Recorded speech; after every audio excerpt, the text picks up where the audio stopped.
pa nagagalit sa amin? Eh, yung mga sundalo nagkwento. Di ba?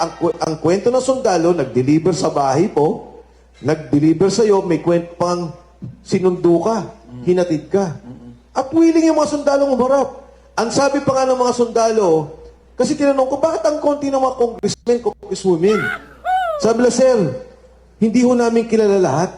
Kasi yung iba naman ho, siyempre yung mga sikat, naalala po namin, yung po yung nakalista dito. Pero pag nagpunta daw sa kongreso at nagkaroon ng hearing, matuturo nila kung sino pa yung nandun tumanggap ng pera at kumuha ng pera doon sa townhomes. Pero isa sa kung Yun oh, sinabi dito na kung mag-a-appear sila sa Senate hearing, ay pwede nilang ituro kung sino yung mga ibang congressman na hindi nila alam ang pangalan sapagkat ang mga sikat lamang ang kanilang nakikilala at natatandaan. Ha? Ano po ba ang totoo? Sana nga, no? Ano pang masasabi niyo mga kabayan, mga kabonets?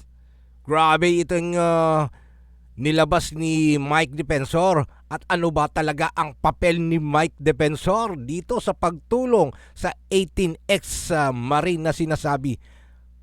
Sundan natin. with all respect to your views about these 18 ex-Marines, what makes their action kind of suspect is number one, the timing. The timing. Bakit hindi sila lumabas nung kasagsagan ng mga investigasyon? Kung sila lumabas nung ayaw na magpakita ni Gutesa. Iyon, matinding tanong ito. Ano pang masasabi niyo mga kabonets? Pakilagay lang sa comment box. Mike Defensor, ito ang kanyang isasagot. Then their testimonies would have been very, very credible. Bakit lumabas sila after so many months, later on, para bang niluto muna yung kwento bago sila lumabas? That's the first. Ang second yan, sorry pero lumalabas yung Mike Defensor. You're not an ordinary person. Hindi ka naman simpleng mamamayan lang kong Mike. You were once a very powerful cabinet secretary. The right-hand man. One of the closest to GMA, if I may say so. No? Pagkatapos, lalabas si General Esperon. Another one of GMA's very close military personnel. He was, in fact, the top military person at the time. So, parang lumalabas nga, there are people behind the 18. Yun. If this... Ayun, naniniwala po ba kayo na may mga tao sa likod nitong 18? Ano po ang masasabi nyo? Paki-comment po. Masaya po akong babasahin ang mga yan. Big names will not back them up. Baka naman hindi lumabas sa publiko ito. I mean, Levy Baligot cannot really protect them, di ba? I mean, the stature of Levy Baligot is not sufficient, would not be enough for him to be able to give cover or protection to these 18 Marines. But a Mike Defensor and a General Esperon would do it. Kasi behind you is the specter of GMA. Can you comment on that, Mike? Alam niyo, nung nagsalita si Pangulo, ang sabi niya, mahiya naman kayo. Imbestigahan natin ang lahat ng Sa SONA, imbestigahan natin. Eh ngayon may nagsasalita. Yung nagsasalita ngayon ang iimbestigahan. Yung nagsasalita ang sasabihin nilang hindi totoo. Going back, napakahirap po sa mga sundalo na magsalita. They were being offered money. Ino-offeran po sila ng pera para bilhin yung video. Marami pa na litrato at mga video. At tinatakot sila. Bago nangyari ito, inassure namin na magkaroon ng relokasyon yung kanilang mga pamilya. Because, again, kay Gutesa, ganun ang nangyari. Again, lalabas po ako nung sa ebidensya nung nangyari kay Gutesa. So, napananakot dun sa pamilya na nagtulak sa kanya para, siguro, magkaroon ng retraction sa affidavit. So, babalik po ako. Sabi ninyo, si Saldico ang mastermind. Ito ang walang hiya. Ito ang salbahe. Ito ngayon yung mga bata niya. Hindi ba dapat kupkupin natin to? Tama. Uy, sino ba yung mga pinagbigyan? Parang whistleblower, Hindi sila whistleblower actually, Kong eh. Kasi, si Saldico na nagsabi, di ba? Sabi ng gobyerno, eto, meron kang plunder ha, magnanakaw ka. etong kaso mo, ikaw nag-ayos ng lahat ng yan. Tapos sabi ng mga tao niya, boss, ito yung mga delivery ng pera na ginawa namin. Di ba dapat kupkupin yun? Ah, ganun ba? Oo nga, no. Ito pala yung mga ninakaw mo at dito napunta sa mga taong to. Kung pupunta tayo sa mas malalim na pagtingin dun sa korupsyon. Eh nangyari, paglabas, sabi, hindi totoo yan. Nagsisinungaling yan. O paano na ba to? But can you address the question of the timing? Okay, the timing, Bakit ganon ka-late? I cannot exactly say why, pero natanggal sila ng trabaho January 18 sa aking pagkakala.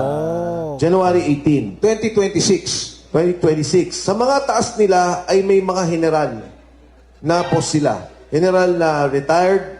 I think there are about 2 colonels, 1 major. Okay. Sa taas nila. Ngayon, sabi nga, tiniming nyo doon sa impeachment, tiniming nyo sa ICC. Oo nga Hindi po eh. totoo yan. Ano yan? 2-3 days before lumabas sila, may tumawag sa amin.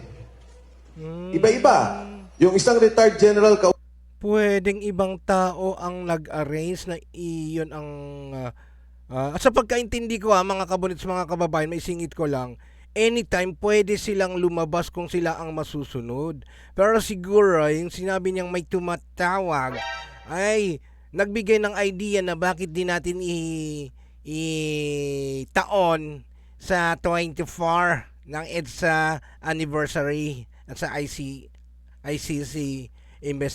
hearing ni PRRD.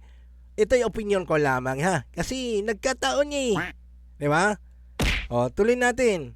usap ako, tinawagan. Sabi sa akin, kasama ka ba sa presscon bukas? Sabi ko, anong presscon? Hindi, may presscon bukas, kasama ka ba? Sabi ko, ano nga yan? Sabi niya, yung mga sundalo. Sabi ko, sige, sabi ko, kung hindi ako sasama, anong impormasyon ko? Bigyan mo rin ako ng impormasyon. Sabi, may meeting kami ngayon, pinag-uusapan na yan. So we have the resources of government against us. In fact, nakasurveillance kami from Club Filipino. Nung nanggaling doon, nakasurveillance kami mismo sa Valle Verde. Nung nagkaroon kami ng presscon. Kaya nga, nagkakawindang-windang yung gobyerno, hindi alam ang gagawin. Kasi nung tinuro nila si Saldi, lumabas itong 18, naguluhan na naman sila. Pag lumabas na naman si Adrian Bersamin at lumabas si Yusek Traigip Olayban, ang gulo na naman. Kasi nga from day one, may mga pinagtatakpan sila. Ngayon, Dapat i-open nila yung...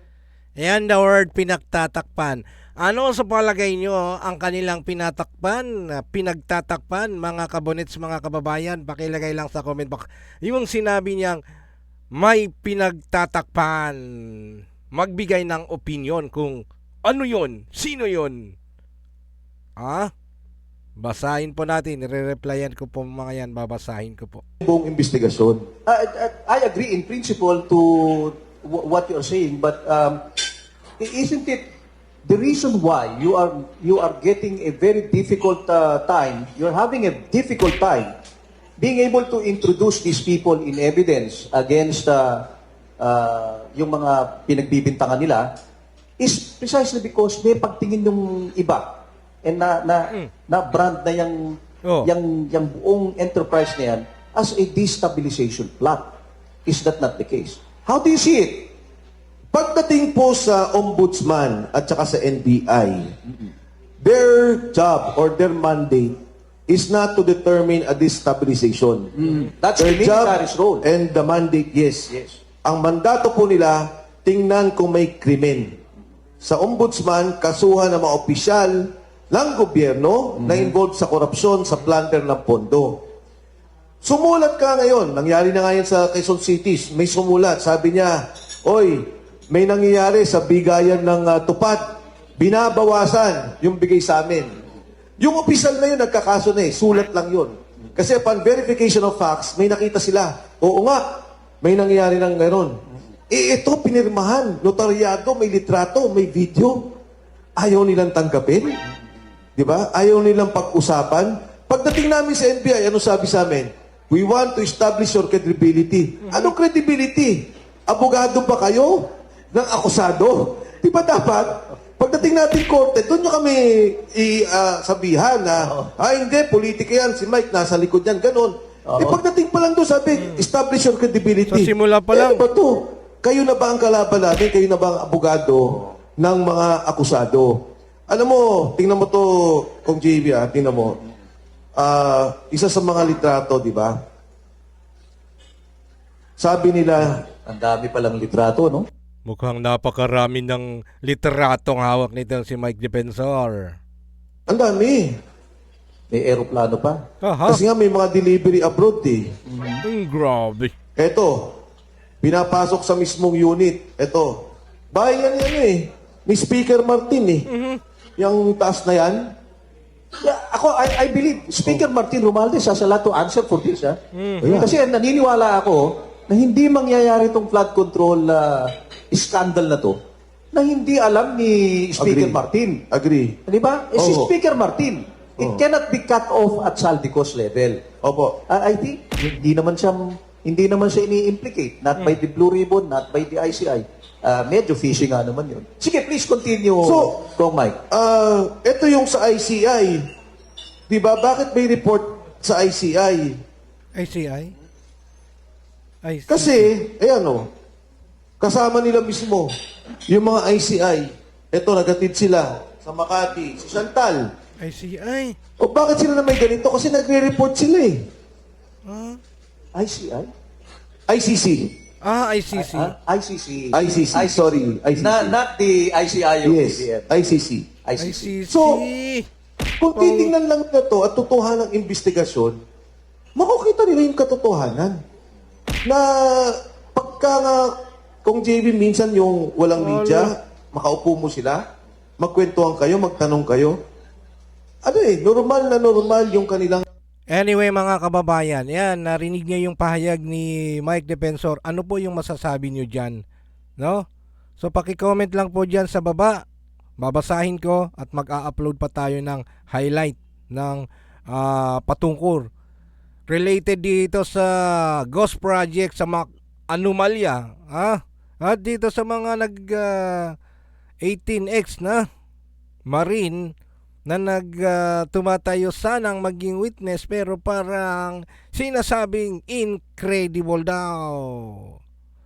Maraming salamat po sa inyo. See you sa sunod na upload natin. Tara na magpudot, gayali